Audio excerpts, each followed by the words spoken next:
En la fiesta de inauguración del primer día de mi hijo al mando de la empresa, ni siquiera había levantado mi copa para el brindis cuando él dijo: «Frío, ya no necesitas venir aquí, estás despedida. Seguridad te acompañará a la salida». Con calma, dejé mi gafete sobre la mesa y respondí: «Avísale al consejo que la verdadera dueña de esta empresa llega en 30 minutos». El cristal de mi copa reflejaba las luces del salón cuando escuché esas palabras. 200 personas mirándome. Ejecutivos con los que había negociado contratos durante años. Proveedores que conocían mi nombre desde antes que Sebastián naciera. Y ahí estaba yo, en medio del salón principal de Refacciones Industriales del Bajío, la empresa que levanté con mis propias manos cuando solo era una viuda de 35 años con un bebé y deudas que me ahogaban. Sebastián tenía puesta esa corbata italiana que Valeria le había comprado. Gris perla, combinada con un traje que costaba más que el primer carro que me compré después de 10 años de trabajo. Estaba parado junto a ella, mi nuera, con su vestido color vino, y esa sonrisa que nunca llegaba a sus ojos. Una sonrisa que yo había confundido con elegancia durante 5 años de matrimonio. «Mamá», continuó mi hijo, y la palabra me sonó como vidrio rompiéndose. «Hemos decidido que es momento de que disfrutes tu retiro. Ya hiciste suficiente». Suficiente. Esa palabra flotó en el aire como humo. Suficiente fueron las noches sin dormir cuando las cuentas no cerraban. Suficiente fueron los 20 años levantándome a las 5 de la mañana para abrir el taller antes que cualquier empleado. Suficiente fue rechazar 3 propuestas de matrimonio porque ningún hombre iba a decidir sobre lo que construí para mi hijo. Los murmullos comenzaron. Alguien tosió incómodo. El director financiero, Gustavo Rentería, desviaba la mirada hacia su plato. Él sabía. Todos sabían que algo no estaba bien, pero nadie iba a contradecir al nuevo director general en su primera noche. Valeria se acercó a Sebastián y le susurró algo al oído.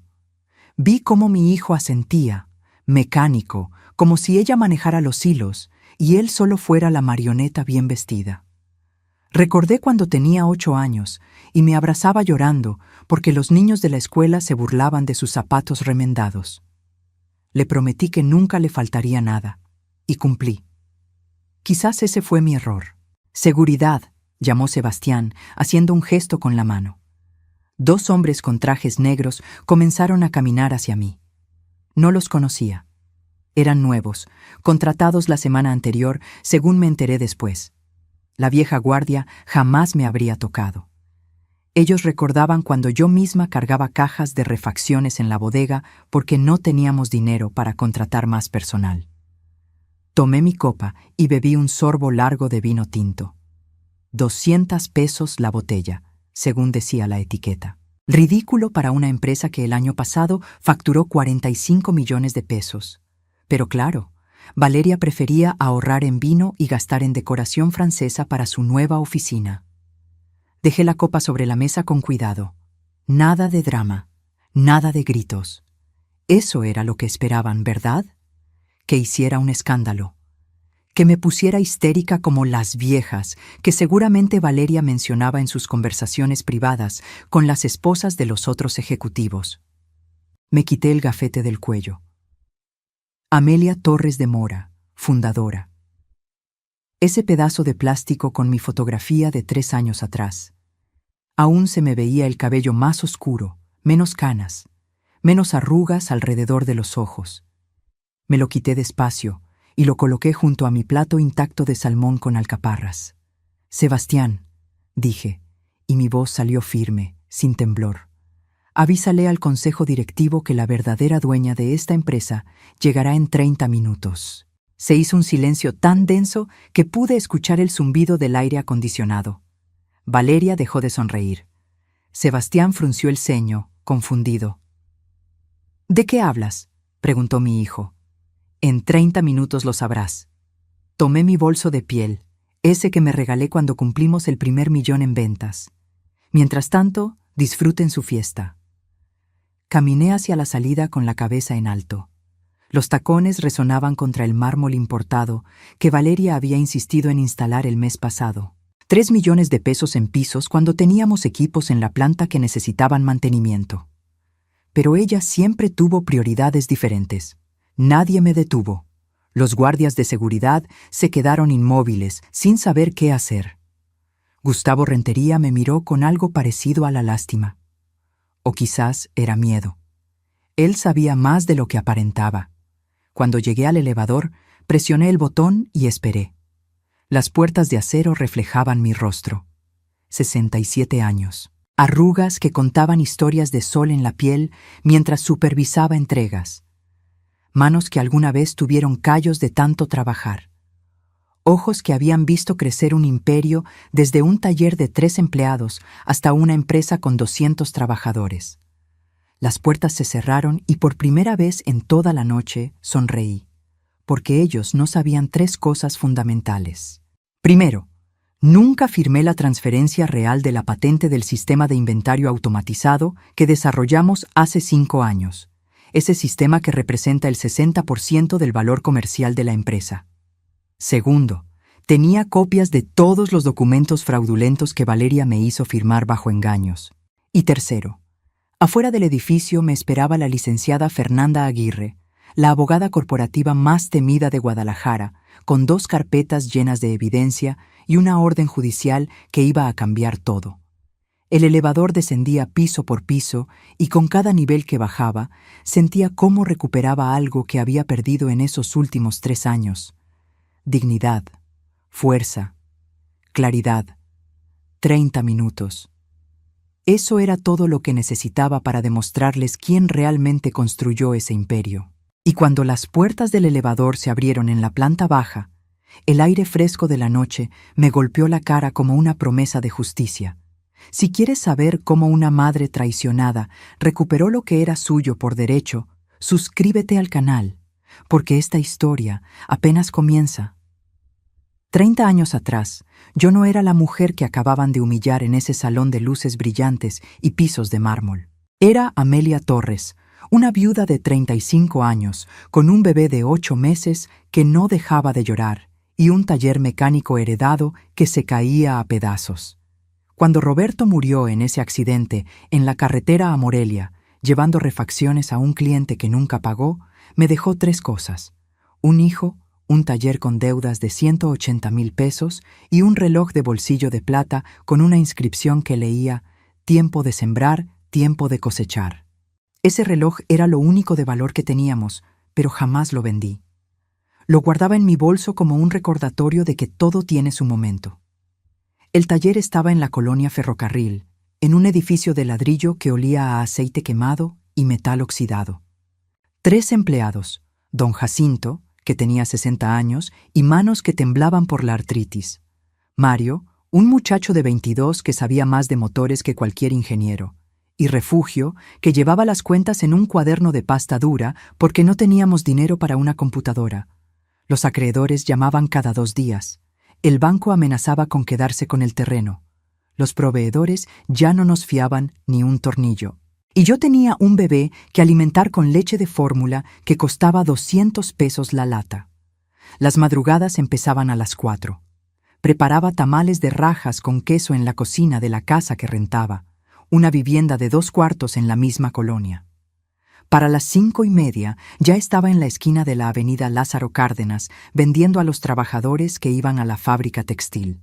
150 pesos diarios, a veces 200, si tenía suerte. A las 8 dejaba a Sebastián con mi vecina, la señora Pacheco, que me cobraba 300 pesos a la semana.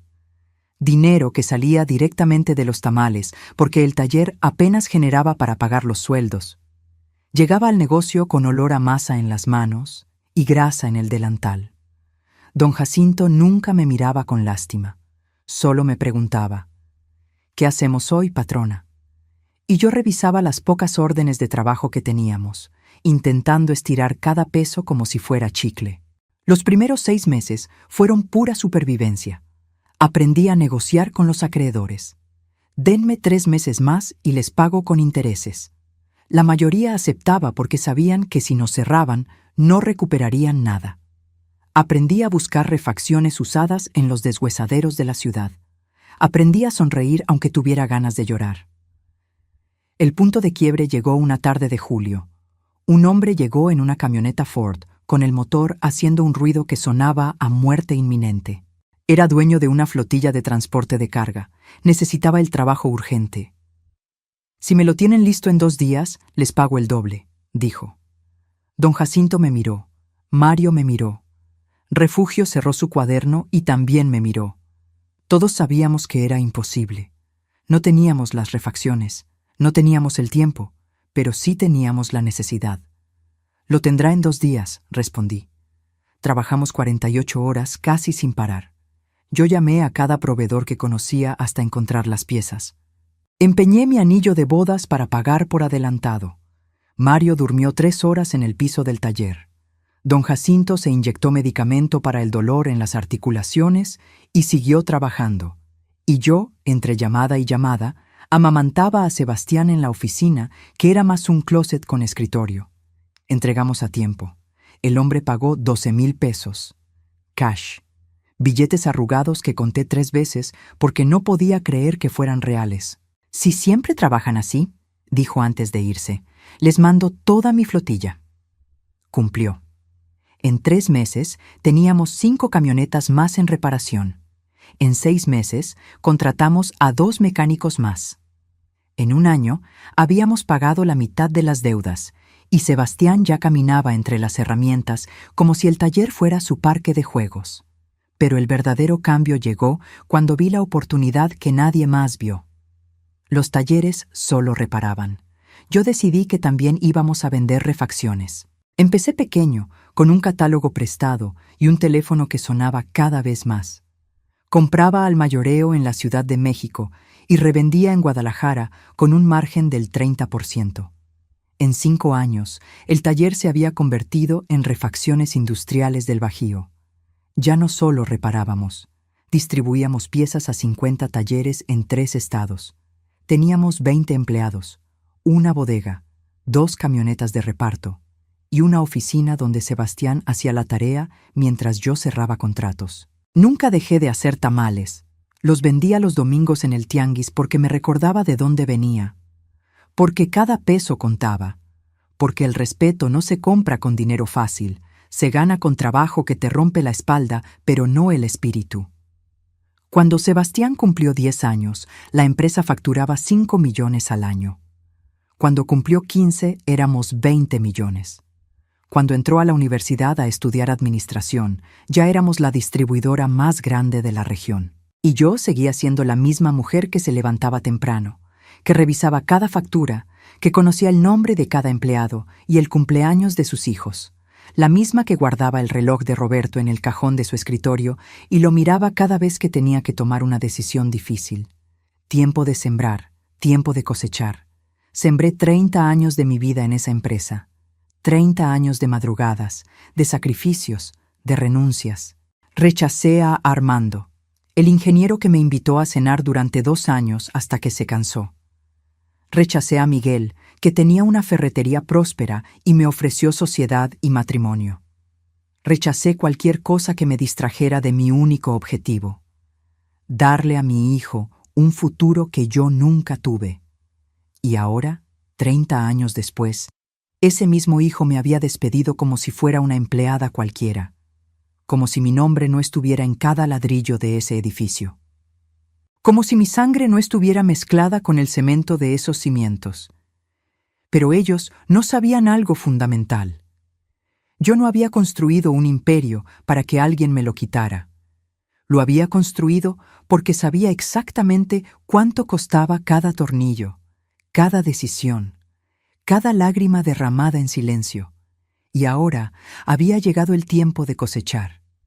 Valeria llegó a nuestras vidas un martes de octubre, hace 5 años. Sebastián la conoció en un congreso de administración empresarial en Monterrey.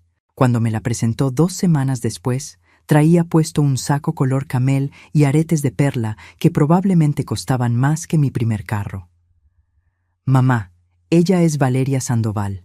Tiene una maestría en Administración de Negocios por el ITESM. me dijo mi hijo con esos ojos brillantes que no veía desde que era niño y le regalaba juguetes en Navidad. Valeria extendió su mano, fría, suave, sin callos, manos que nunca habían cargado una caja ni limpiado grasa de un motor. Sonrió mostrando dientes perfectamente alineados, blancos como porcelana. Un placer, señora Torres. Sebastián me ha contado tanto sobre usted y todo lo que ha logrado. Es admirable. Admirable. La palabra sonaba correcta, pero había algo en su tono que no me cuadraba, como cuando muerdes una fruta que se ve perfecta por fuera, pero está hueca por dentro.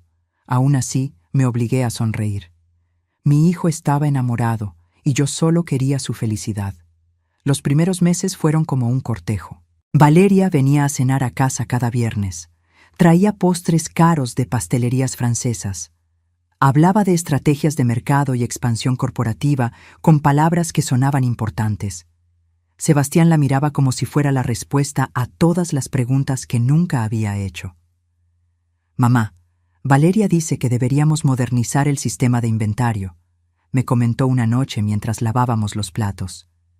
«Que podríamos triplicar la eficiencia». «¿Y qué sabe ella de nuestro inventario?», pregunté, más brusca de lo que pretendía. «Tiene experiencia, mamá. Trabajó en una consultoría de procesos empresariales». Experiencia. Esa palabra otra vez. Como si mis 30 años levantando la empresa desde cero no fueran experiencia suficiente. Se casaron en abril del año siguiente. Una boda en el jardín del Hotel Quinta Real que costó 300,000 pesos. Valeria insistió en cada detalle. Flores importadas, un violinista español, un menú de 5 tiempos. Yo pagué todo sin chistar porque era la felicidad de mi hijo, aunque el dinero pudo haber servido para renovar la maquinaria de la planta. La luna de miel fue en Europa. 3 semanas. Cuando regresaron, Valeria ya no usaba su apellido. Era Valeria de Mora, como si al casarse con mi hijo también se hubiera casado con la empresa. Los cambios empezaron despacio, sutiles, como veneno que gotea. «Sebastián, deberíamos profesionalizar la estructura organizacional», decía Valeria durante las cenas familiares que ahora se hacían en su casa, un departamento en una zona residencial que yo les ayudé a comprar. «Las empresas familiares necesitan evolucionar para sobrevivir». «Mi mamá ha hecho que sobrevivamos durante 3 décadas», respondía Sebastián, aunque cada vez con menos convicción. «Claro, y por eso mismo merece descansar. Ya dio todo lo que tenía que dar». Descansar. Otra palabra bonita para decir que estorbaba. 3 meses después de la boda, Valeria sugirió que necesitábamos consultores externos para evaluar nuestros procesos. Pagamos 250,000 pesos a una firma que básicamente nos dijo lo que yo ya sabía. Funcionábamos bien, pero podíamos automatizar ciertas áreas. ¿Ves, mamá? Valeria tenía razón, me dijo Sebastián cuando presentaron el informe. 6 meses después, Valeria convenció a Sebastián de que ella debía tener una oficina en la empresa. «Para apoyarte, amor, yo puedo encargarse de la parte administrativa mientras tú te enfocas en las ventas». Le di mi visto bueno, porque pensé que entre más ayuda tuviera mi hijo, mejor. No vi la trampa. No vi que estaba dejando entrar al caballo de Troya. Valeria rediseñó todo. Cambió los muebles de la recepción. Contrató una nueva asistente, una muchacha de 25 años llamada Denise, que solo respondía órdenes de ella. Implementó reuniones semanales de estrategia corporativa, donde yo empecé a sentirme como una reliquia del pasado. «Señora Torres, entiendo su punto, pero los modelos modernos de gestión sugieren…», comenzaba Valeria cada vez que yo opinaba algo. Y Sebastián asentía. Siempre asentía. El golpe real llegó cuando me pidieron que firmara unos documentos. Valeria los trajo una tarde con su sonrisa perfecta y una explicación que sonaba razonable. «Son solo ajustes para la estructura fiscal, suegra. El contador dice que así pagaremos menos impuestos. Es rutinario». Rutinario. Firmé 10 páginas sin leer la letra pequeña porque confiaba en mi hijo. Porque jamás imaginé que la mujer que dormía junto a él estaba tejiendo una red para atraparme. Un año después, mi oficina fue remodelada sin que me lo consultaran. Cuando llegué un lunes, encontré que la habían reducido a la mitad. Mis archivos, los que contenían 30 años de historia, habían sido digitalizados y enviados a almacenamiento externo. «Es más eficiente, mamá», explicó Sebastián. Valeria coordinó todo el proceso.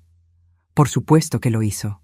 Mi asistente, Refugio, la misma que había estado conmigo desde los días del taller, fue despedida 2 meses después.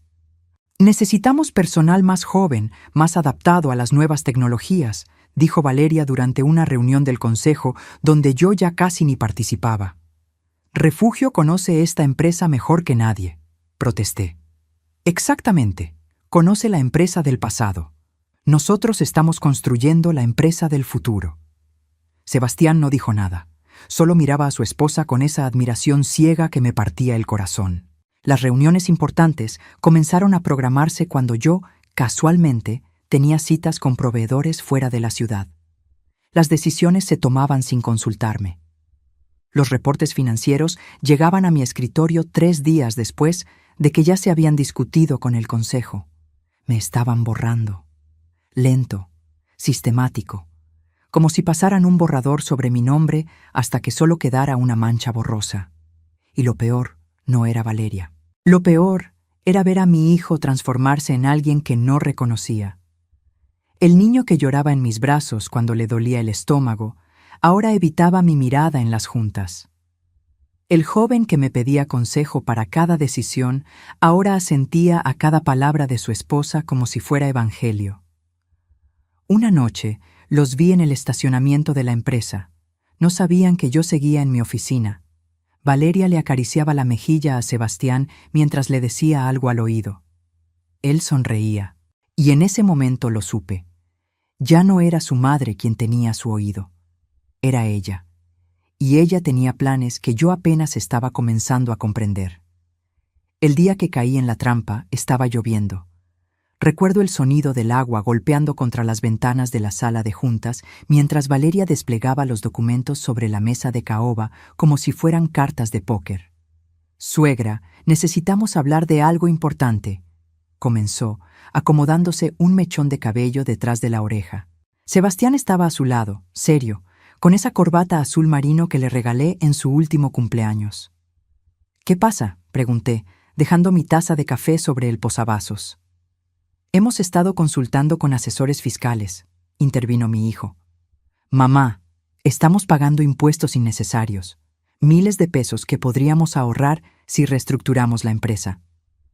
Valeria asintió, empujando una carpeta hacia mí. «Es un proceso estándar en empresas de nuestro tamaño. Básicamente, creamos un fideicomiso que protege el patrimonio y optimiza la carga tributaria». Abrí la carpeta. Páginas y páginas llenas de términos legales que sonaban como trabalenguas. Cláusulas, anexos, firmas de abogados que no conocía.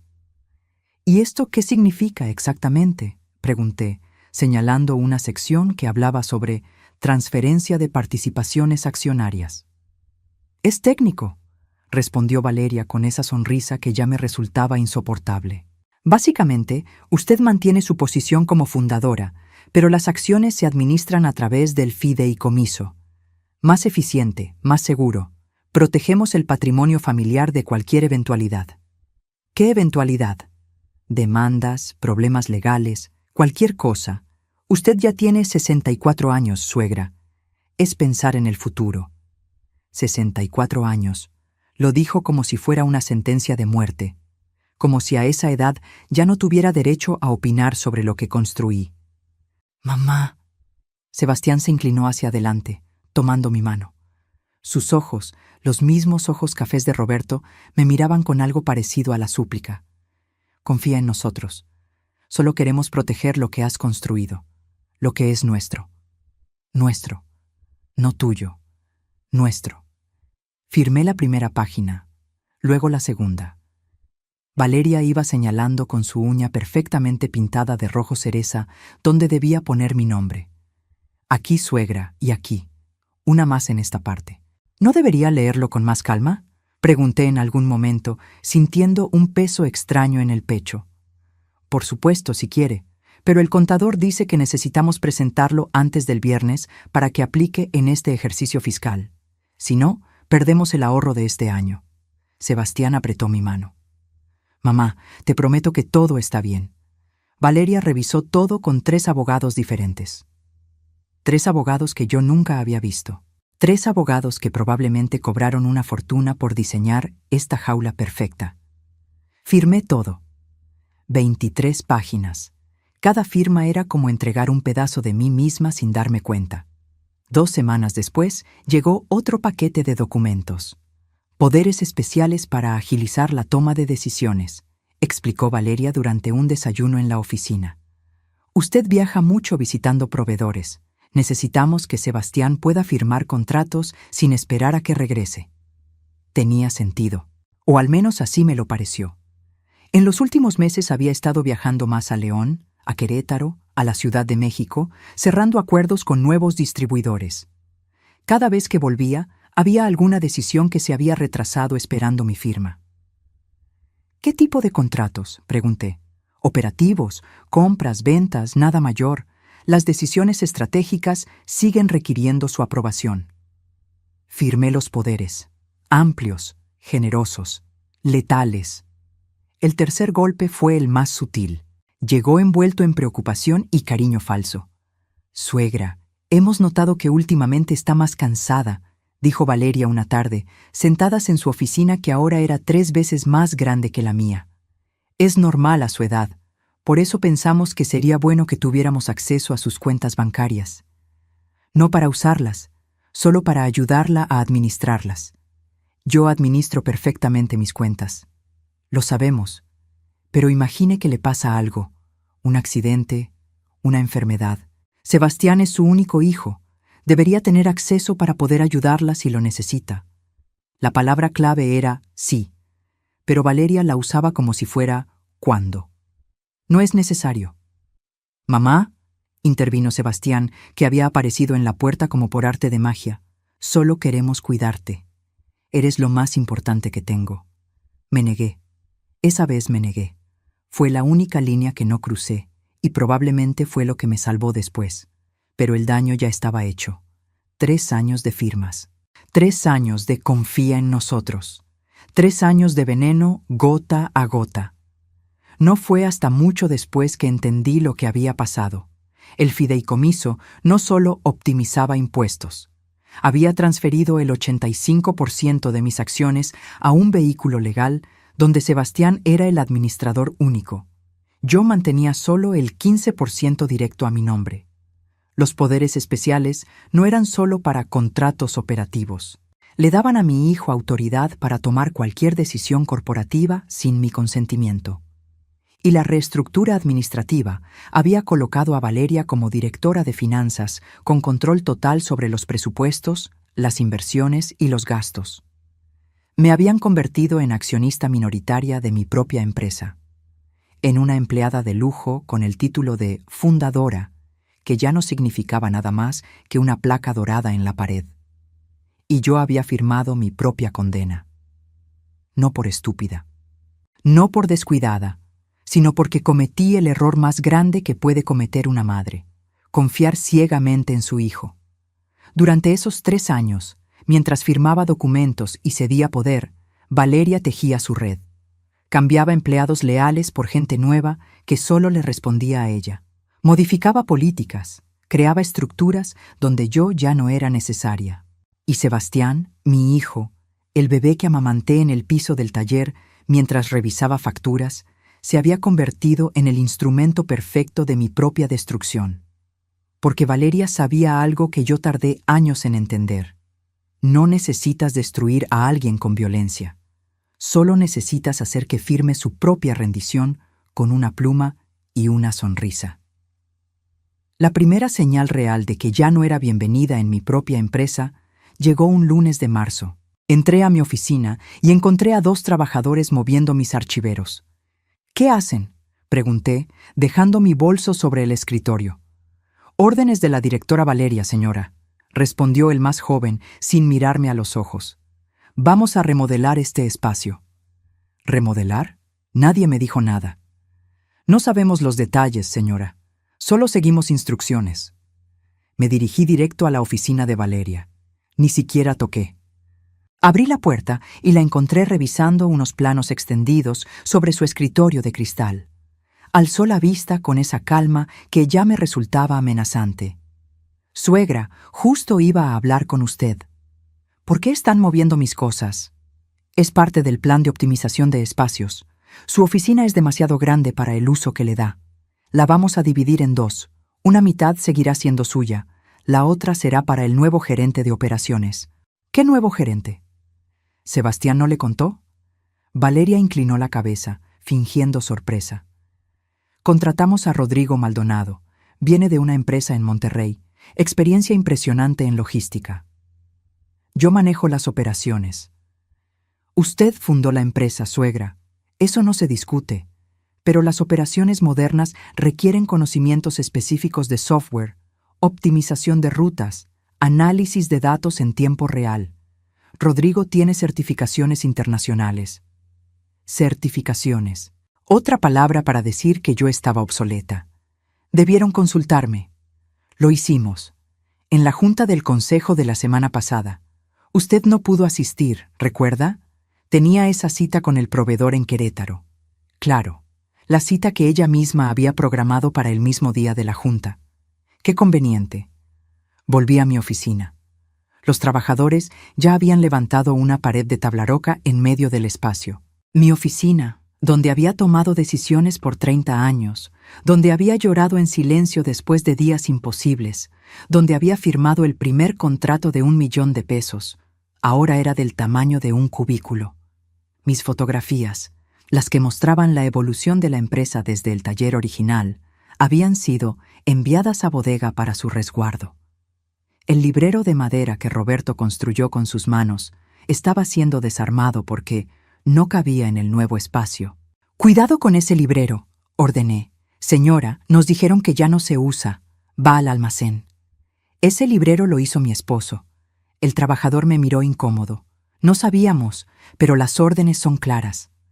Las órdenes, siempre las órdenes de alguien más. Los meses siguientes fueron un desfile de pequeñas humillaciones. Mi asistente refugio, después de ser despedida, fue reemplazada por una chica de 23 años llamada Pamela, que claramente había sido instruida para gestionar mi agenda, de manera que yo siempre llegara tarde o no me enterara de las reuniones importantes. «Señora Torres, la junta de presupuesto fue reprogramada para esta mañana.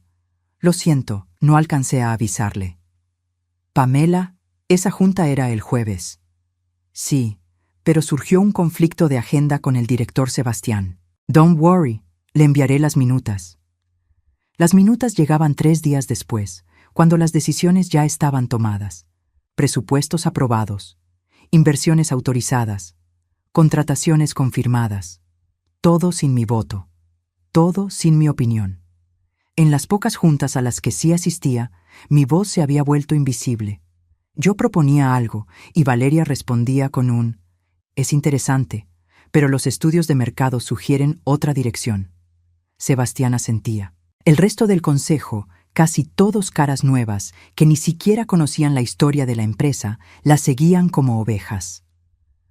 Gustavo Rentería, el director financiero que llevaba 15 años conmigo, era el único que a veces me buscaba con la mirada. Pero incluso él había aprendido a quedarse callado. Necesitaba su trabajo. Tenía 3 hijos en la universidad.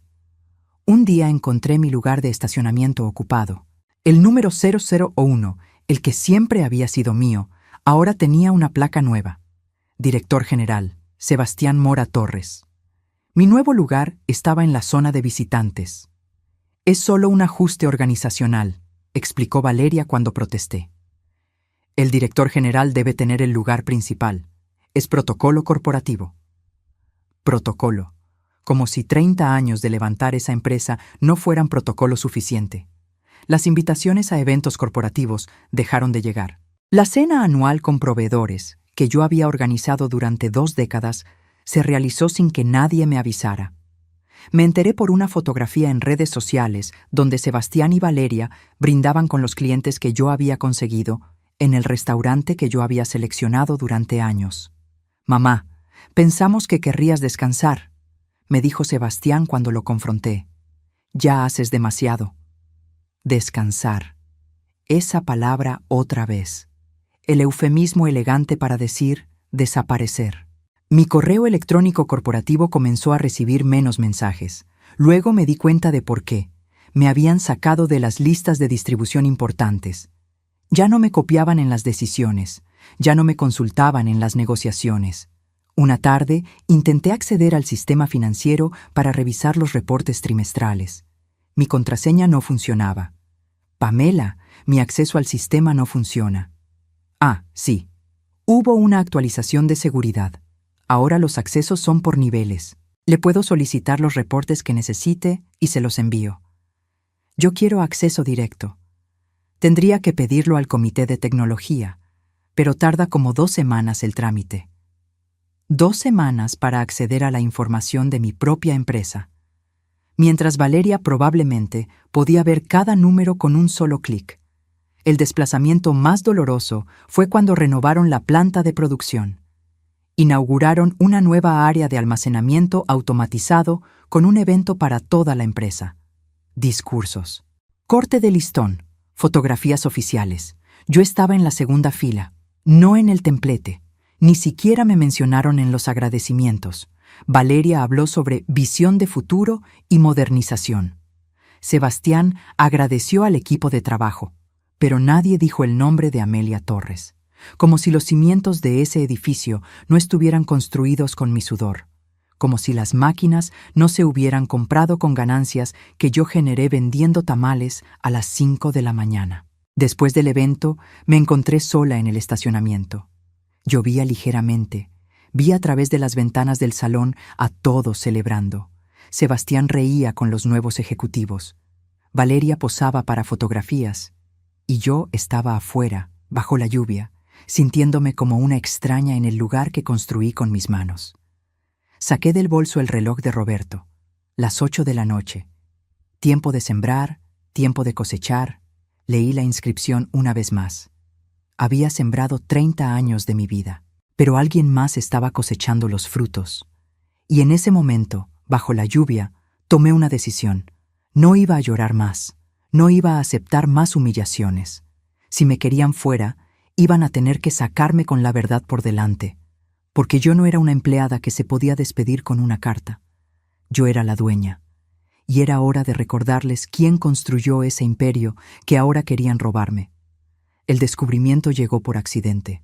Como todas las verdades que cambian una vida, no la estaba buscando. Simplemente apareció frente a mí como una bofetada. Era un jueves por la tarde.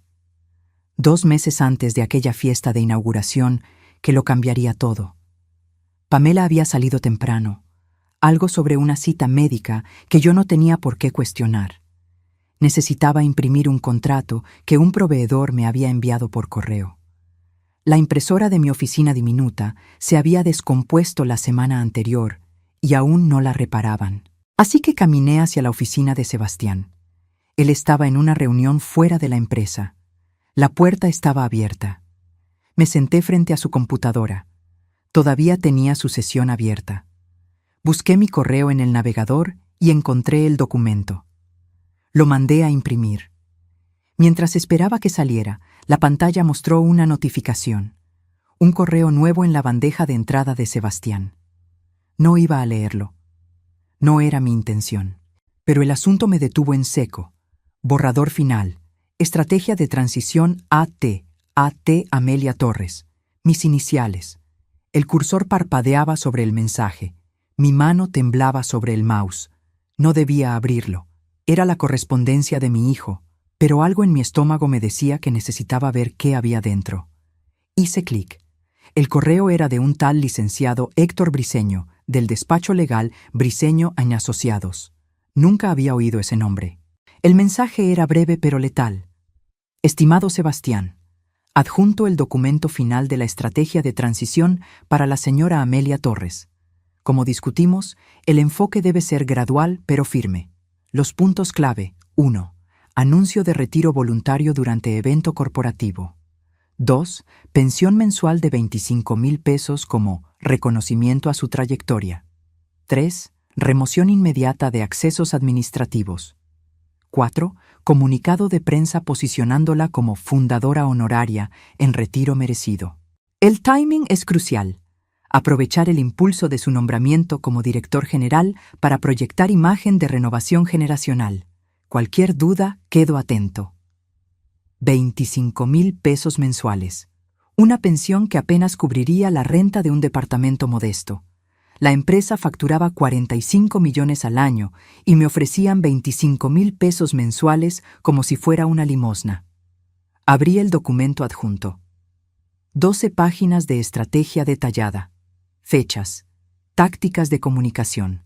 Hasta tenían un discurso preescrito para que Sebastián lo leyera el día de mi retiro voluntario. Mi madre, Amelia Torres, ha sido el corazón de esta empresa durante 3 décadas.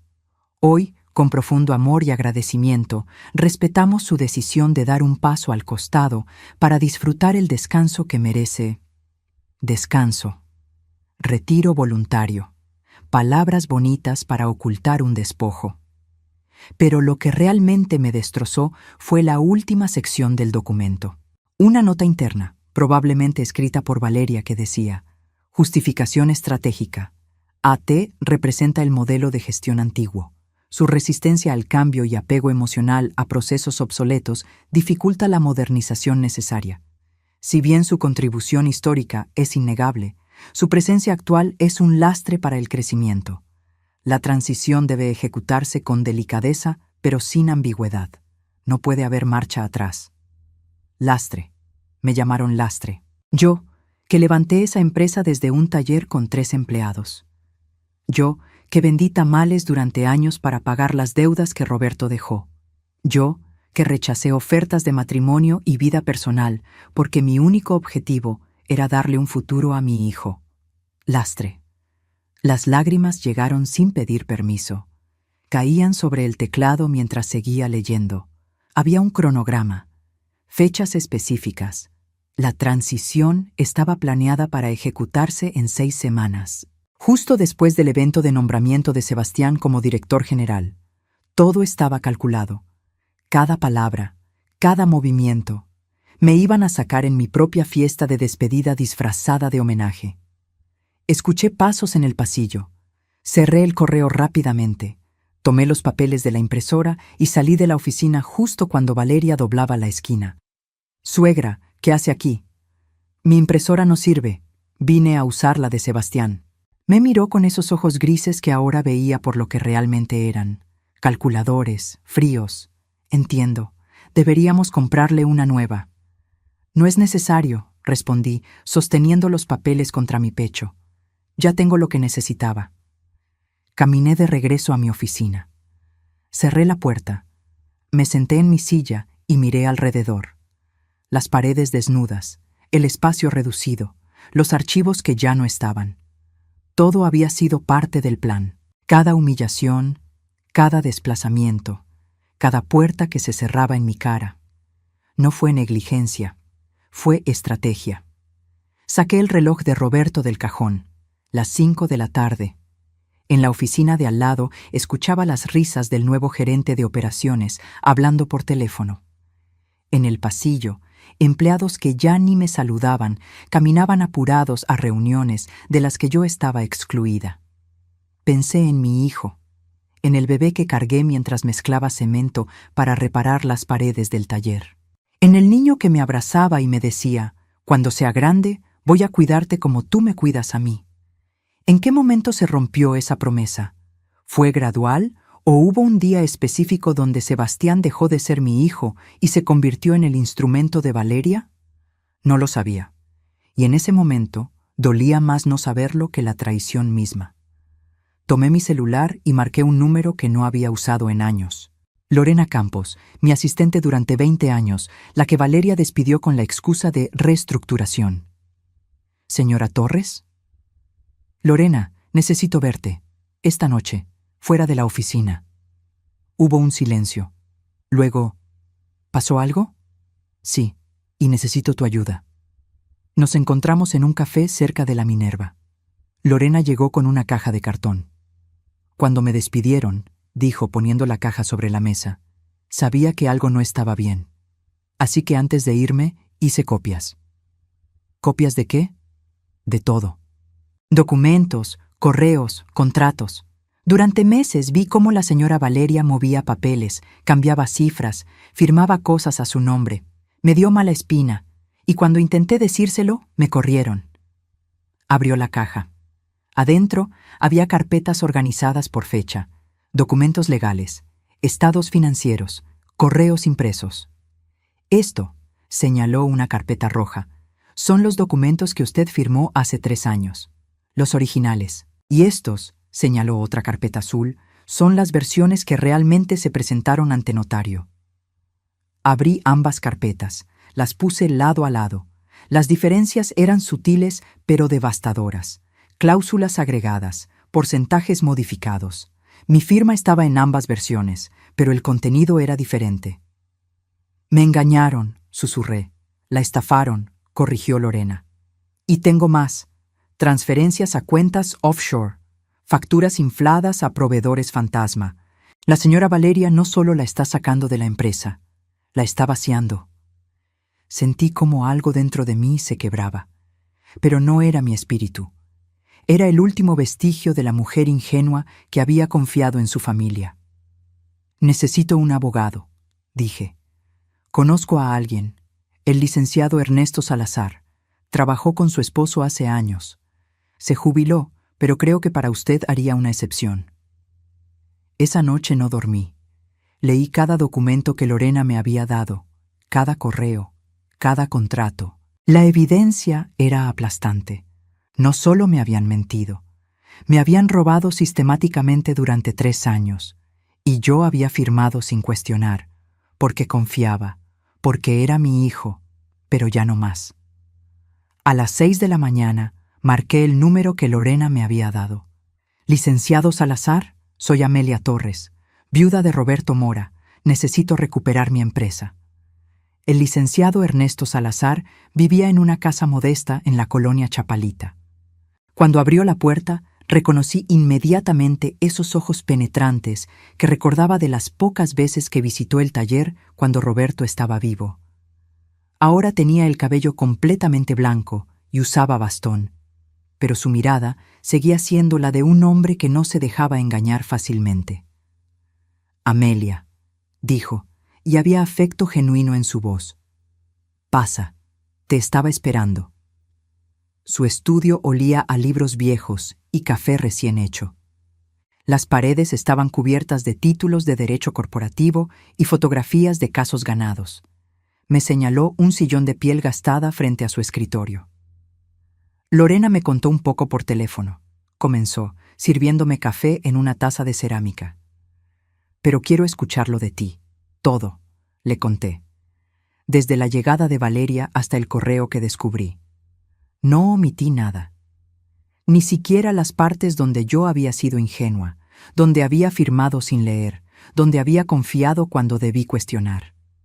Ernesto escuchaba en silencio, tomando notas en una libreta amarilla. Cuando terminé, se recostó en su silla y suspiró profundo. Roberto estaría furioso, dijo finalmente. No contigo, con ellos. Fui una tonta. Fuiste una madre. Eso no es lo mismo. Se inclinó hacia adelante. Amelia, lo que te hicieron tiene nombre. Fraude por engaño. Las firmas obtenidas mediante información falsa son nulas. Y si Lorena tiene los documentos originales y las versiones alteradas, tenemos caso. ¿Puedo recuperar el control?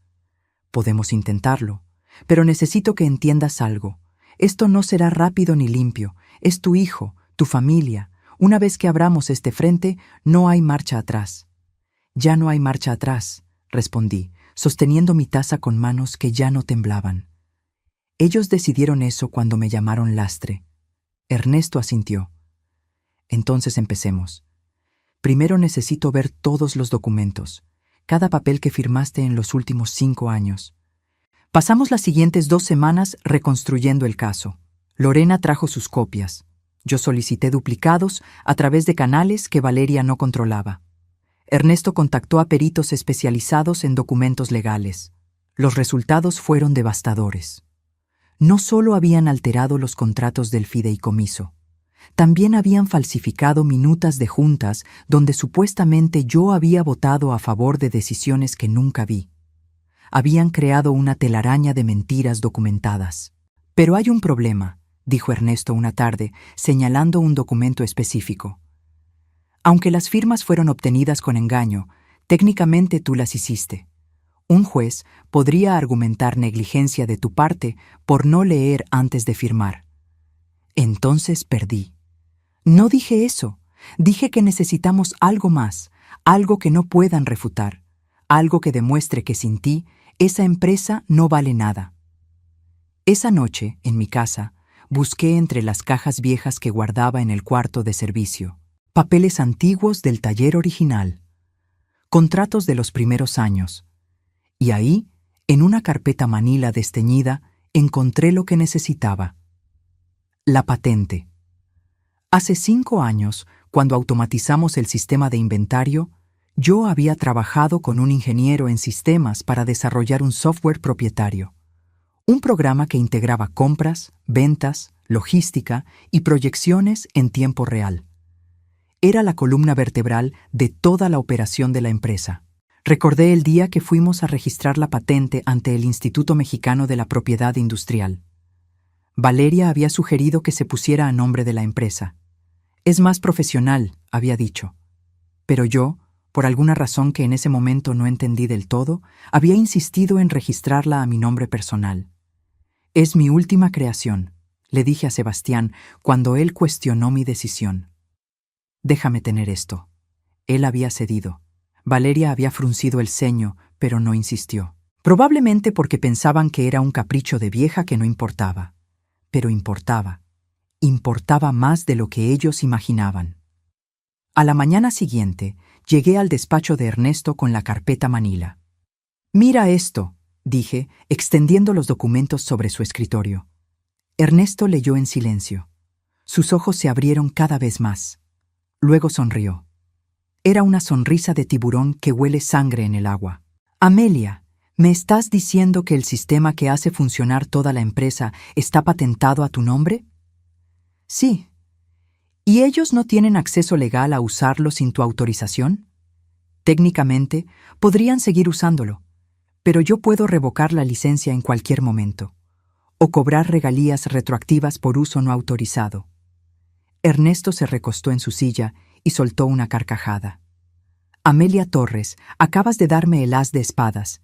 Sin ese sistema, la empresa tendría que volver a métodos manuales. Les tomaría meses reconstruir la operación. Perderían millones. ¿Entonces tengo poder de negociación? Tienes más que eso. Tienes una bomba nuclear.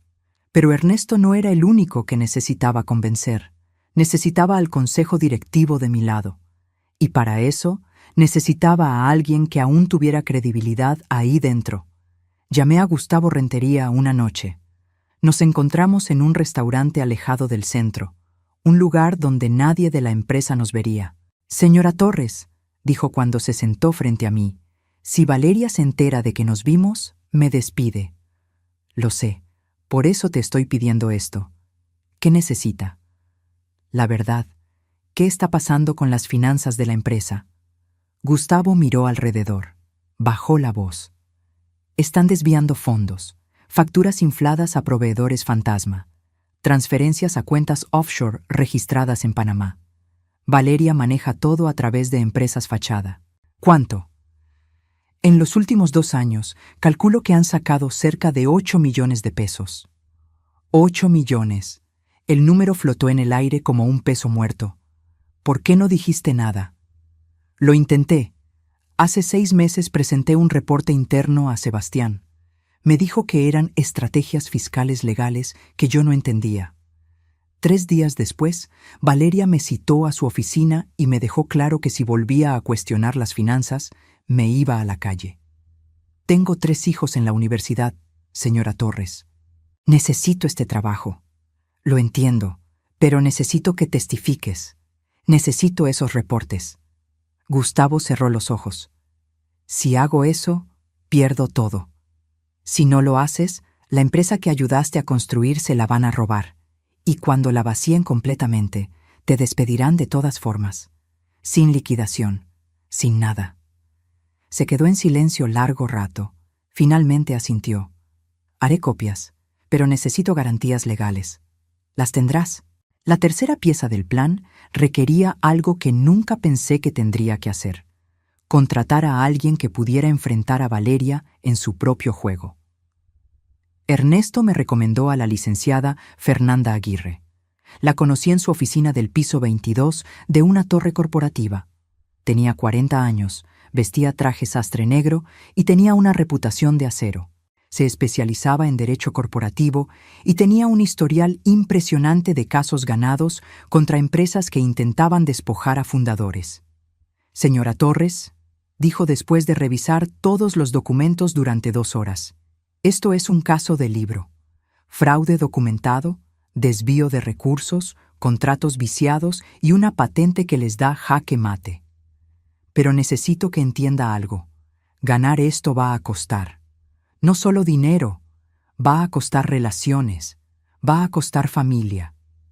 Mi familia me traicionó primero. ¿Está segura? Porque una vez que presentemos esto ante el Consejo, no hay vuelta atrás. Su hijo enfrentará consecuencias legales. Su nuera podría terminar en prisión si probamos malversación». Pensé en Sebastián, en el niño que fue, en el hombre en que se convirtió, y en la decisión que él ya había tomado cuando firmó ese plan para sacarme de mi propia empresa. Estoy segura. Entonces necesito 2 semanas para preparar todo. Documentación legal, orden judicial, citatorio al consejo directivo. Vamos a necesitar actuar rápido y con sorpresa. ¿Cuándo es el evento de nombramiento de su hijo? En 15 días. Fernanda sonrió. Perfecto. Que tengan su fiesta, que crean que ganaron, y entonces les mostramos que la verdadera dueña nunca se fue. Durante esas 2 semanas viví una doble vida. En la oficina seguía siendo la fundadora desplazada que nadie tomaba en cuenta. En las noches revisaba documentos legales, preparaba testimonios y planeaba cada movimiento con precisión quirúrgica. Valeria y Sebastián no sospechaban nada. Los veía en las reuniones, sonrientes, seguros de su victoria. Planeaban esa fiesta como si fuera una coronación. No sabían que yo también estaba planeando. No una fiesta, una resurrección. Y cuando el reloj de Roberto marcara la hora correcta, iba a recordarles que el tiempo de cosechar había llegado. Pero esta vez yo iba a cosechar justicia. El elevador bajaba lentamente mientras yo contaba los segundos. Planta baja. Las puertas se abrieron y ahí estaba Fernanda Aguirre, con su maletín de piel y esa mirada que no dejaba espacio para dudas. «¿Lista?», preguntó. Más que nunca. Junto a ella estaba Ernesto Salazar, apoyado en su bastón, pero con una carpeta gruesa bajo el brazo, y detrás de ellos, Lorena y Gustavo Rentería, ambos con expresiones tensas pero decididas. 30 minutos, dije mirando el reloj de Roberto. Les prometí 30 minutos. Subimos en el elevador. Nadie habló. Solo se escuchaba el zumbido del motor y mi respiración, más tranquila de lo que había estado en meses, porque por primera vez en 3 años yo controlaba la narrativa. Las puertas se abrieron en el piso del salón de eventos. La música seguía sonando. Las risas flotaban en el aire mezcladas con el tintineo de copas. Pero cuando atravesé esas puertas con mi equipo legal detrás, el sonido se apagó como si alguien hubiera cortado el cable de audio. 200 pares de ojos se clavaron en mí. Pero esta vez no caminaba sola. Esta vez traía la verdad. Sebastián estaba en el centro del salón, copa en mano, congelado a medio brindis. Valeria a su lado dejó de sonreír. Su rostro palideció 3 tonos. «Buenas noches», dije, y mi voz resonó clara en el silencio. «Lamento interrumpir la celebración, pero hay algunos asuntos legales que requieren atención inmediata». Fernanda Aguirre se adelantó. «Buenas noches. Soy la licenciada Fernanda Aguirre, representante legal de la señora Amelia Torres de Mora, fundadora y legítima propietaria mayoritaria de Refacciones Industriales del Bajío. Traigo un citatorio para el Consejo Directivo. Es obligatorio. Es ahora. El director de Recursos Humanos, un hombre llamado Patricio Sánchez, que Valeria había contratado el año anterior, se acercó. ¿De qué se trata esto? De fraude corporativo, documentos falsificados y desvío de recursos, respondió Ernesto, su voz firme a pesar de los años. Y tenemos evidencia completa. Valeria soltó una risa nerviosa. Esto es ridículo. Sebastián, diles que se vayan. Pero mi hijo no se movió. Me miraba como si estuviera viendo un fantasma. O quizás, por primera vez en años, estaba viendo a su madre realmente. Consejo directivo, llamó Fernanda. Sala de juntas, 5 minutos. Esto no es opcional. La sala de juntas se llenó rápidamente. Los 7 miembros del consejo tomaron sus lugares. Sebastián y Valeria en un extremo de la mesa. Yo en el otro, flanqueada por mis abogados. Entre nosotros, 3 carpetas gruesas que contenían 3 años de mentiras documentadas. Fernanda abrió la primera carpeta. Empecemos con los hechos. En los últimos 3 años, se presentaron ante esta empresa documentos legales supuestamente firmados por la señora Torres. Sin embargo, tenemos evidencia de que estos documentos fueron alterados después de obtener su firma. Proyectó en la pantalla 2 versiones del mismo contrato, una al lado de la otra. La firma era idéntica, el contenido radicalmente diferente. La señora Torres firmó esto. Señaló el documento de la izquierda. Pero esto, señaló el de la derecha, fue lo que se registró ante notario. ¿Ven las cláusulas adicionales? ¿Los porcentajes modificados? Fraude documentado. Gustavo Rentería levantó la mano. Yo también tengo algo que presentar. Abrió su laptop. Durante los últimos 2 años he documentado transferencias irregulares, facturas a proveedores que no existen, pagos a empresas offshore registradas en Panamá, un total de 8.200.000 pesos desviados de las arcas de esta empresa. Mostró las hojas de cálculo. Los números brillaban en la pantalla como evidencia irrefutable. Algunos miembros del consejo jadearon. Otros se inclinaron hacia adelante para ver mejor. «Eso es mentira», explotó Valeria, golpeando la mesa. «Gustavo está resentido porque lo íbamos a despedir por incompetencia». ¿Incompetencia? Gustavo la miró fijamente. Tengo correos tuyos ordenándome procesar esas facturas. Tengo autorizaciones con tu firma digital. Tengo todo, Valeria. Sebastián, Valeria se volvió hacia mi hijo. Di algo, no vas a permitir que humillen a tu esposa así.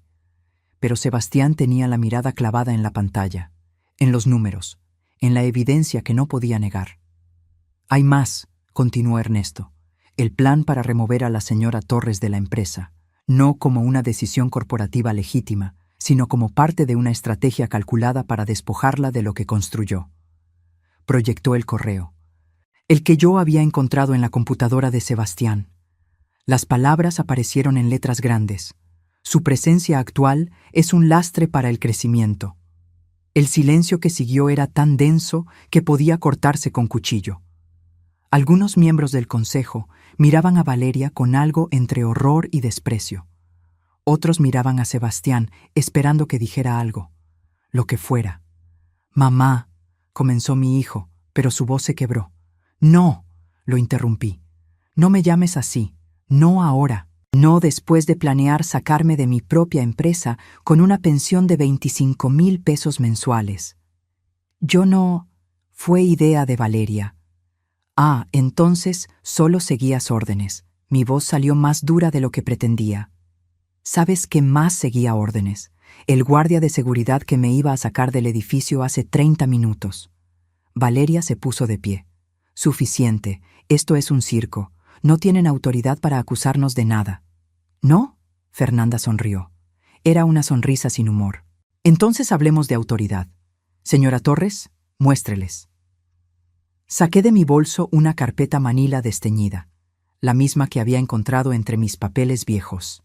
La abrí y extendí los documentos sobre la mesa. Patente número MX 2019-045782, dije. Sistema integrado de gestión de inventario y logística. Registrado a nombre de Amelia Torres de Mora. Este sistema procesa el 100% de las operaciones de esta empresa. Sin él, Vuelven a métodos manuales que les tomarían 6 meses reconstruir. Vi el momento exacto en que Valeria entendió lo que eso significaba. Su rostro pasó de rojo de furia a blanco de terror en segundos. «Esa patente», comenzó, «es mía, completamente mía, y nunca les di licencia formal de uso, lo cual significa que cada día que operan con ese sistema sin mi autorización, acumulan regalías que me deben. Calculamos aproximadamente 12 millones de pesos en uso retroactivo». «No puedes hacer eso», susurró Valeria. «Puedo, y lo haré si no llegamos a un acuerdo aquí y ahora». Patricio Sánchez, el director de Recursos Humanos, se aclaró la garganta. «Señora Torres, ¿qué propone?». Me puse de pie. Todas las miradas estaban sobre mí, mi hijo con lágrimas en los ojos, Valeria temblando de rabia impotente, los miembros del consejo esperando mi veredicto. Propongo lo siguiente: restablecimiento inmediato de mi posición como presidenta del consejo. Auditoría externa completa de todas las finanzas de los últimos 3 años. Remoción de Sebastián Mora como director general hasta que la investigación concluya. Y Valeria Sandoval queda despedida efectivamente de inmediato, sin liquidación. «¡No!», gritó Valeria. «Sebastián, di algo». Mi hijo finalmente levantó la vista. Las lágrimas corrían por sus mejillas. «Mamá, por favor, puedo explicar. Yo no sabía lo de las facturas falsas. Valeria dijo que eran estrategias legales. Yo solo quería hacerte sentir orgullosa». «¿Orgullosa?». La palabra salió como ceniza de mi boca. ¿Llamándome lastre? ¿Planeando sacarme de mi propia empresa como si fuera basura? Sebastián, te di todo. Todo lo que tengo, todo lo que soy, fue para ti, y me pagaste con traición. Fue un error, un terrible error. Los errores se corrigen. Esto fue una estrategia. Durante 3 años. Valeria se volvió hacia los miembros del consejo. Ella está manipulándolos. Es una vieja amargada que no puede aceptar que los tiempos cambiaron, que ya no es relevante. Fernanda Aguirre se levantó. «Cuidado con sus palabras, señora Sandoval, porque tengo aquí», levantó otra carpeta, evidencia de que las cuentas offshore en Panamá están a su nombre personal, no de la empresa, suyo, lo cual convierte esto de fraude corporativo a peculado, un delito que conlleva prisión. El color desapareció completamente del rostro de Valeria. Se dejó caer en su silla. «Además», continué, «tengo un documento adicional que creo que el consejo debería ver». Ernesto distribuyó copias. Era el acuerdo prenupcial que Valeria había firmado antes de casarse con Sebastián. Ese que yo misma había insistido que firmaran y que Valeria había aceptado a regañadientes. «Cláusula 7», dije. «En caso de divorcio o separación por causa de fraude o conducta delictiva comprobada de cualquiera de las partes, la parte culpable pierde todo derecho sobre bienes matrimoniales y empresariales. Creo que fraude corporativo y peculado califican».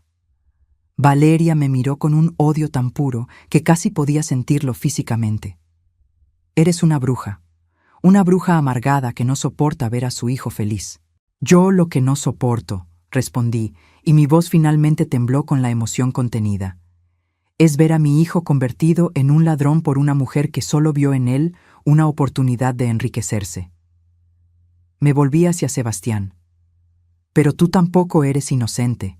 Eras adulto, tomaste decisiones, y ahora vas a vivir con las consecuencias. Mamá, por favor». Se puso de pie, intentando acercarse. «No», levanté la mano. «Voto del consejo. Ahora. Todos los que estén a favor de mis propuestas». Uno por uno, los miembros del consejo levantaron la mano. Todos menos Sebastián. 7 contra 1. «Moción aprobada», declaró Patricio Sánchez. Valeria se levantó bruscamente. «Esto no termina aquí. Tengo abogados. Te voy a demandar por difamación, por...». «Por favor, inténtelo». Fernanda sonrió. «Me encantaría discutir sus acusaciones frente a un juez, con evidencia completa de malversación y documentos falsificados. Adelante». Valeria tomó su bolso y salió de la sala dando un portazo. Sebastián se quedó inmóvil, mirándome con ojos suplicantes. «Tienes dos opciones», le dije. «Cooperar con la investigación, devolver lo que se pueda recuperar y quizás, solo quizás, algún día reconstruir algo de confianza. O seguir a tu esposa y enfrentar cargos criminales junto a ella». «Ella está embarazada», susurró. El mundo se detuvo. «¿Qué?» «Valeria está embarazada, de 3 meses». Y ahí estaba. El último as bajo la manga de Valeria, el arma final, un bebé inocente usado como escudo. «Entonces», dije, y mi voz salió más cansada de lo que había sonado en toda la noche, «tienes aún más razones para tomar la decisión correcta, porque ese niño va a necesitar un padre que no esté en prisión». Sebastián se derrumbó en su silla, con la cabeza entre las manos, llorando como no lo había visto llorar desde que era un niño. Y yo, viendo a mi hijo roto, sentí algo quebrarse también dentro de mí, porque había ganado la batalla. Pero el costo era más alto de lo que imaginé. La justicia tiene sabor amargo cuando viene servida en la mesa familiar. La sala de juntas se vació lentamente. Los miembros del consejo salían en silencio, sin saber qué decir, qué hacer con el peso de lo que acababan de presenciar. Fernanda y Ernesto revisaban documentos, preparando los siguientes pasos legales. Lorena y Gustavo esperaban cerca de la puerta, dándome espacio. Pero yo no podía moverme. Seguía sentada frente a Sebastián, separadas por esa mesa de caoba que había visto tantas decisiones importantes. Solo que esta vez, la decisión no era de negocios, era de sangre. Mi hijo tenía la cabeza entre las manos.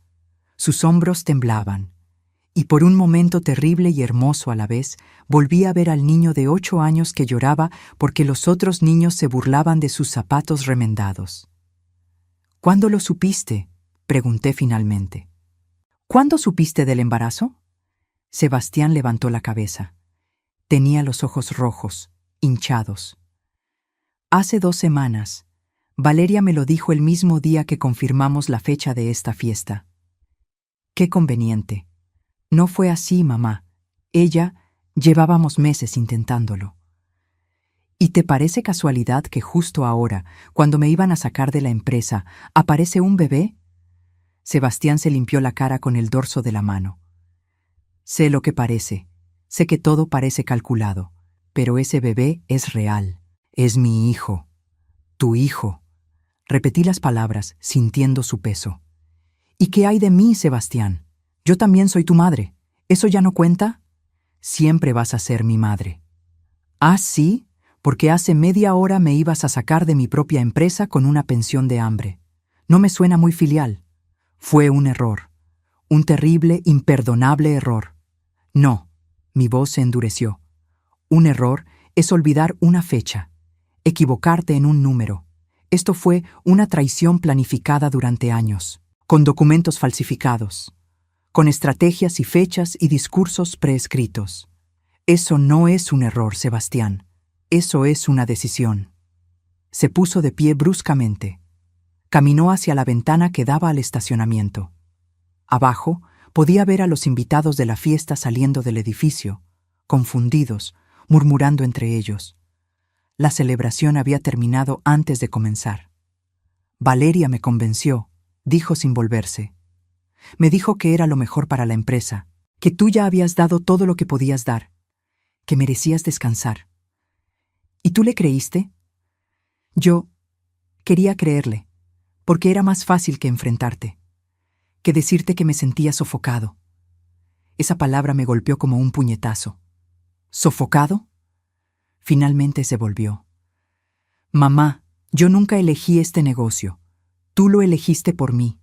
Desde que tengo memoria, todo fue algún día esto será tuyo. Como si no tuviera opción, como si mi vida ya estuviera escrita. Te di opciones, te mandé a la universidad. Estudiaste administración porque tú quisiste, porque era lo que esperabas, porque decepcionarte era imposible después de todo lo que sacrificaste por mí». Su voz subió de volumen. «¿Sabes cuánta presión es esa? ¿Saber que tu madre vendió tamales a las 5 de la mañana para que tú tuvieras zapatos nuevos? ¿Que rechazó el amor para que tú pudieras heredar un imperio? Yo nunca te pedí gratitud. No tenías que pedirla, estaba en cada mirada, en cada mira lo que construí para ti, en cada conversación sobre el futuro de la empresa. Mi futuro ya estaba decidido antes de que yo pudiera decidir algo. Las lágrimas amenazaban con salir, pero las contuve. ¿Entonces esto es mi culpa? ¿Te obligué a robarme? No, no es eso lo que digo. Se pasó las manos por el cabello, desesperado. Estoy tratando de explicarte que Valeria encontró esa grieta, ese resentimiento que yo ni siquiera sabía que tenía, y lo usó.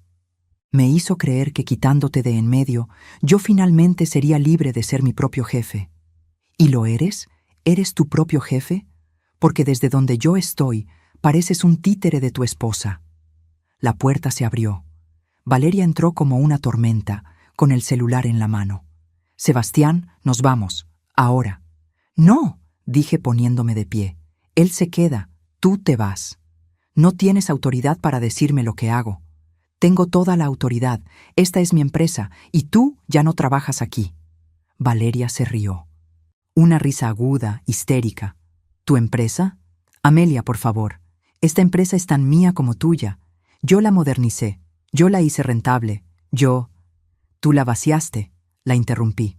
8 millones de pesos en cuentas offshore. ¿Crees que un juez va a creer que eso fue modernización?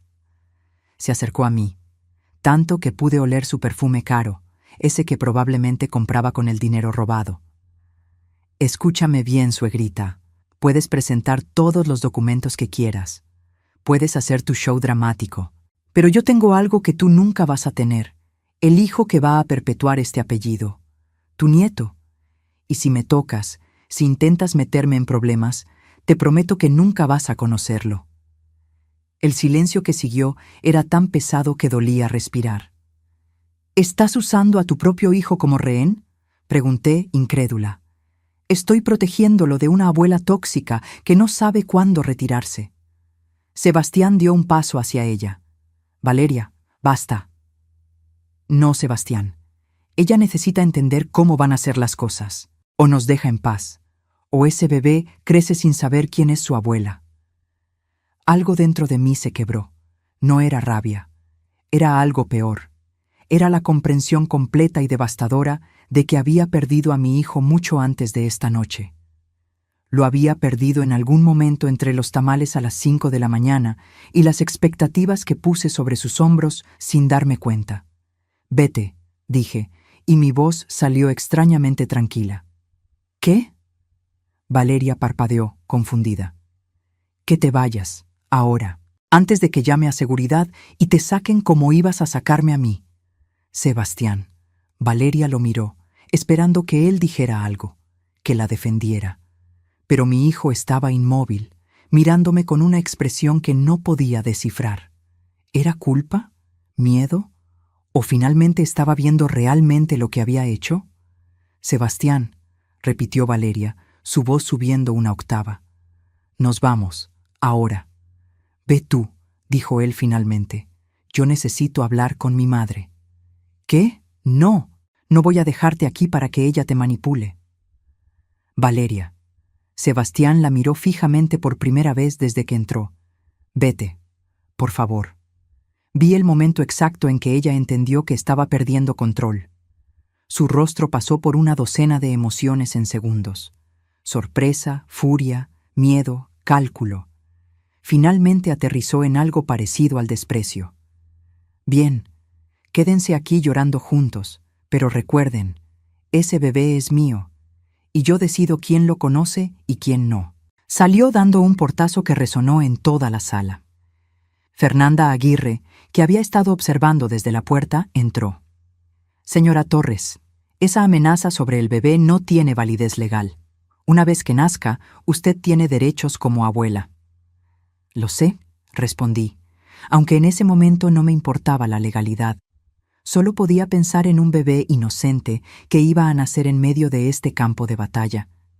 Me senté de nuevo. Sebastián hizo lo mismo. Por un largo momento, ninguno de los dos habló. Dime la verdad, dije finalmente. Y no me mientas más. ¿Sabías sobre el dinero desviado? No, te lo juro por lo que más quiero. Yo pensaba que eran estrategias fiscales legales como Valeria decía. ¿Y el plan para sacarme de la empresa? Bajó la mirada. Ese sí lo sabía, pero mamá nos lo pintó diferente. Dijo que era darte un retiro digno, que habías trabajado suficiente, que merecías disfrutar tus últimos años sin la presión de la empresa. ¿Y la palabra lastre? ¿Esa también sonaba como retiro digno? Eso fue Valeria. Yo nunca usé esa palabra, pero tampoco la detuviste. Cerró los ojos. No, no la detuve, y voy a vivir con esa vergüenza el resto de mi vida. Fernanda carraspeó. Señora Torres, necesitamos su decisión. ¿Procedemos con cargos criminales contra ambos o solo contra Valeria? Miré a mi hijo, a ese hombre de 32 años que alguna vez fue el bebé que amamantaba en el piso del taller. El niño que me abrazaba y me decía que cuando creciera me iba a cuidar. El joven que lloró en mi hombro cuando su padre murió, aunque apenas lo recordaba. Y tomé la decisión más difícil de mi vida. Solo contra Valeria. Sebastián cooperará con la investigación y devolverá todo lo que se pueda recuperar. Trabajará en la empresa, pero desde abajo, sin título, sin salario ejecutivo. Si quiere recuperar mi confianza, va a tener que ganársela como yo me la gané, con trabajo. Mamá, no he terminado. Vas a ir a terapia, individual, para entender cómo llegaste a este punto. Y vas a divorciarte de Valeria antes de que nazca ese bebé. No puedo divorciarme. Está embarazada. Puedes, y lo harás. Porque ese niño no puede crecer viendo a su madre manipular y robar como si fuera normal. Y tú no puedes seguir siendo su cómplice. Sebastián comenzó a llorar de nuevo. ¿Y si tiene razón? ¿Y si me impide ver a mi hijo? Entonces pelearemos. Legalmente. Pero con las manos limpias, sin secretos, sin mentiras. Me levanté y caminé hacia él. Porque a pesar de todo, sigue siendo mi hijo. Y ese bebé será mi nieto. Y yo protejo lo que es mío. Lo abracé. Por primera vez en años, lo abracé como cuando era niño. Y él se aferró a mí como si fuera un náufrago a una tabla en medio del océano. Lo siento. Sollozó contra mi hombro. Lo siento tanto, mamá. Lo sé. Y vas a pasar mucho tiempo demostrándolo. Cuando finalmente nos separamos, ya había amanecido. La luz gris del alba entraba por las ventanas de la sala de juntas. Ve a casa, le dije. Descansa. Mañana empieza tu camino de regreso. Sebastián asintió y salió sin decir más. Fernanda y Ernesto se acercaron. Hizo lo correcto, dijo Ernesto. No lo sé, respondí honestamente. Pero era lo único que mi corazón me dejaba hacer. Porque al final, la justicia y el perdón no siempre van de la mano. A veces tienes que elegir entre venganza y familia. Y yo elegí creer que mi hijo todavía podía ser salvado, aunque me costara todo. La luz del sol entraba por las ventanas de mi oficina. Mi oficina completa, restaurada, con el librero que Roberto construyó de vuelta en su lugar y las fotografías de 30 años colgadas en las paredes. Era un martes de marzo, exactamente 6 meses después de aquella noche que cambió todo. Sobre mi escritorio descansaba el reloj de bolsillo de plata. Lo tomé y leí la inscripción que conocía de memoria. Tiempo de sembrar, tiempo de cosechar. Había cosechado, pero no de la manera que imaginé. Afuera, en el piso de producción, Sebastián supervisaba un cargamento. Vestía el mismo overol azul que usaban los empleados de bodega, sin corbata italiana, sin traje de marca, solo el uniforme de trabajo que yo misma usé durante años. Cumplió su palabra. Empezó desde abajo. Llegaba a las 6 de la mañana, antes que cualquiera. Cargaba cajas. Verificaba inventarios. Aprendía cada proceso que había olvidado o nunca se molestó en conocer. Los primeros días, los empleados lo miraban con desconfianza. Don Jacinto, que seguía trabajando a sus 70 años porque se negaba a jubilarse, lo puso a prueba. Muchacho, le dijo la primera semana, esa caja va al anaquel 3, cárgala tú. Y Sebastián la cargó, sin protestar, sin recordarles que alguna vez fue director general. La auditoría externa había concluido hacía 3 meses. El daño era peor de lo que pensábamos. Valeria no solo había desviado 8 millones, eran 11.300.000 pesos distribuidos en cuentas offshore, facturas falsas y consultorias que nunca existieron. Fernanda Aguirre presentó cargos criminales. Valeria huyó a Monterrey con su familia. Intentó esconderse detrás del embarazo, jugando la carta de víctima en redes sociales. Empresaria perseguida por suegra envidiosa, tituló su post. Pero la evidencia no miente. 3 semanas después, la Fiscalía giró orden de aprehensión. La detuvieron en el aeropuerto intentando volar a Panamá. Ahora esperaba juicio bajo arresto domiciliario en casa de sus padres. El bebé nació en febrero. Un niño. Sebastián lo llamó Roberto, como su padre, como mi esposo. Cuando Sebastián me lo contó, con la voz quebrada y los ojos llenos de lágrimas, sentí algo romperse y reconstruirse al mismo tiempo dentro de mi pecho. ¿Puedo conocerlo?, pregunté. Valeria dice que no. ¿Y qué dices tú? Sebastián me miró fijamente. Digo que es tu nieto y tiene derecho a conocer a su abuela. 2 días después, Sebastián llegó a mi casa con un bulto envuelto en una cobija azul cielo. Era temprano, apenas las 8 de la mañana. Valeria no lo sabía. Él había esperado a que ella saliera a una cita con sus abogados. «Mamá», dijo cuando abrí la puerta, «te presento a Roberto Mora Sandoval». Tomé a ese bebé en mis brazos y algo que había estado roto durante meses finalmente sanó. Pesaba apenas 3 kilos. Tenía los ojos cerrados y un mechón de cabello oscuro. Se parecía tanto a Sebastián cuando nació que tuve que sentarme para no desmayarme. «Hola, pequeño Roberto», susurré. «Yo soy tu abuela y tengo tantas historias que contarte». El bebé bostezó. Sebastián se sentó a mi lado en el sofá. «Presenté los papeles de divorcio la semana pasada», dijo. «Valeria no los ha firmado. Dice que si me divorcio, nunca me dejará ver a Roberto». «¿Y tienes miedo?» «Estoy aterrado. Pero estoy más aterrado de que mi hijo crezca pensando que lo que hizo su madre está bien, o que lo que yo hice está bien». «Entonces, estás aprendiendo». Durante esos 6 meses, habíamos reconstruido más que la empresa. Habíamos reconstruido puentes. Sebastián iba a terapia 2 veces por semana. Hablábamos, realmente hablábamos. No de números o estrategias, sino de cómo él se sintió sofocado por mis expectativas, de cómo yo nunca le pregunté qué quería realmente. «Si pudieras elegir», le pregunté una noche durante una cena en mi casa, «¿qué harías si la empresa no existiera?». Tardó en responder. «Creo que me gustaría enseñar.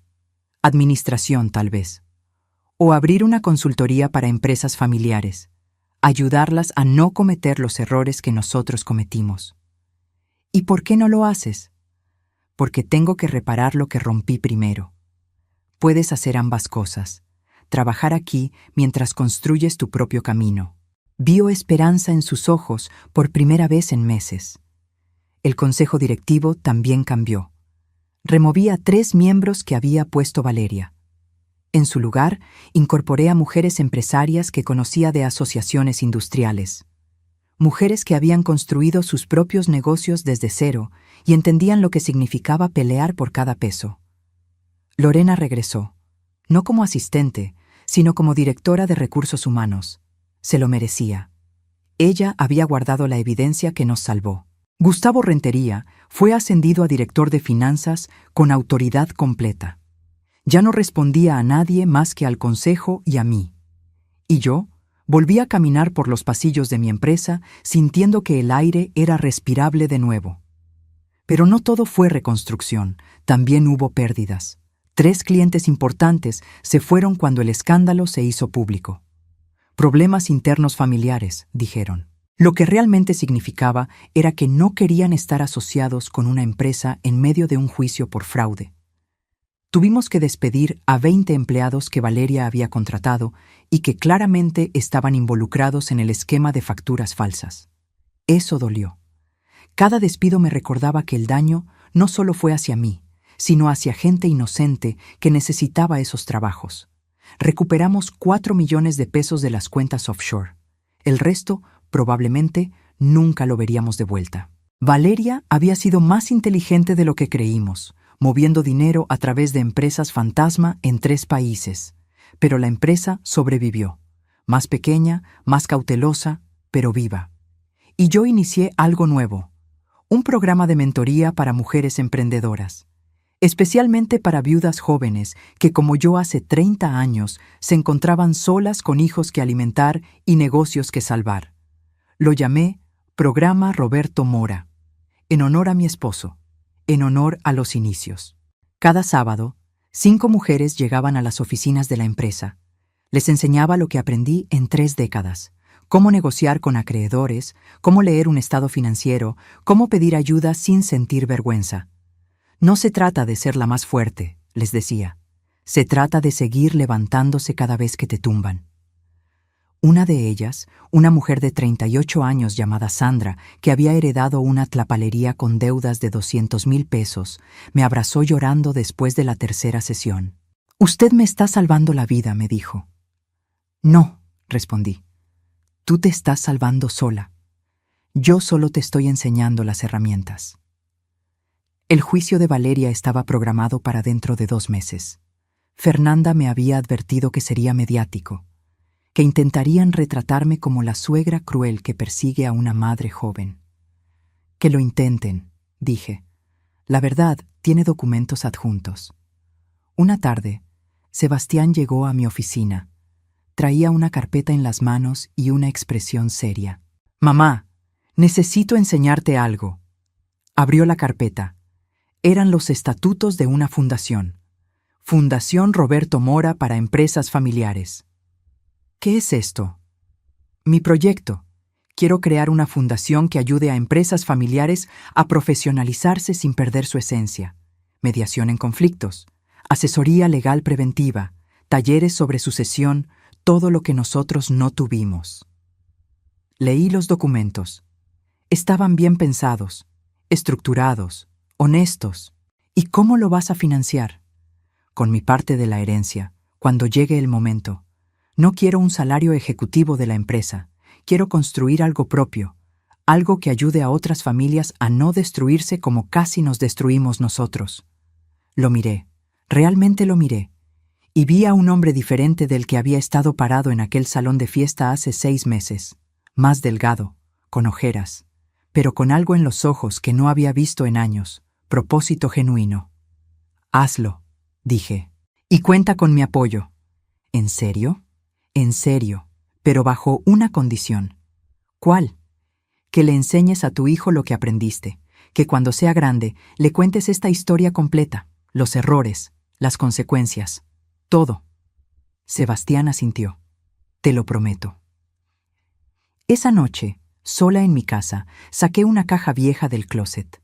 Dentro estaban las fotografías de los primeros años del taller. Roberto con las manos llenas de grasa, sonriendo junto a un motor recién reparado. Yo con Sebastián bebé en brazos, parada frente al letrero que decía Taller Mecánico Mora. Habíamos recorrido un camino tan largo, tan doloroso, pero también tan necesario. Tomé el reloj de Roberto. Las 10 de la noche. Tiempo de sembrar, tiempo de cosechar. Leí en voz alta. Ya cosechamos, mi amor. Y dolió, pero estamos vivos, todavía estamos de pie. Puse el reloj de vuelta en su caja. Mañana sería otro día, otro martes de trabajo, de reuniones, de decisiones. Pero también sería un día de enseñar a 5 mujeres emprendedoras cómo leer un balance general. Un día de ver a Sebastián cargar cajas con humildad recuperada. Un día de saber que mi nieto estaba creciendo y que algún día, cuando fuera lo suficientemente grande, le contaría la historia de cómo su abuela construyó un imperio desde un taller de 3 empleados. Le contaría sobre los tamales a las 5 de la mañana, sobre las noches sin dormir, sobre las decisiones difíciles y los errores que todos cometemos, pero también le contaría sobre el perdón, sobre cómo a veces amar significa soltar, y a veces significa aferrarse, y la sabiduría está en saber cuándo hacer qué. Miré por la ventana de mi sala. La ciudad brillaba con miles de luces. Cada una probablemente representaba una historia, un sueño, una lucha. Y yo, Amelia Torres de Mora, de 68 años, seguía escribiendo la mía. Porque la verdadera riqueza no está en lo que posees, está en lo que construyes, en lo que defiendes y en lo que no permites que te arrebaten sin pelear. Y yo había peleado, había ganado, había perdido, pero sobre todo, había sobrevivido. Y eso, al final del día, era más que suficiente. Esta historia llegó a su fin, pero cada final es también un comienzo. Si esta confesión tocó tu corazón, si sentiste la injusticia, la rabia, el perdón y la esperanza junto a Amelia, déjame tu comentario. Cuéntame, ¿qué hubieras hecho tú en su lugar? ¿Alguna vez has tenido que elegir entre justicia y familia? Y dime, ¿desde dónde nos estás viendo? Escribe tu ciudad, tu país. Me encanta saber que estas historias viajan por el mundo, tocando corazones en cada rincón. Dale like si crees en segundas oportunidades. Suscríbete si quieres seguir escuchando historias reales de mujeres que se levantan cuando la vida las tumba. Porque aquí, cada historia es un recordatorio de que nunca es tarde para recuperar tu dignidad. Nos vemos en la próxima historia. Hasta entonces, recuerda, el tiempo de sembrar siempre llega, pero el tiempo de cosechar, ese lo decides tú.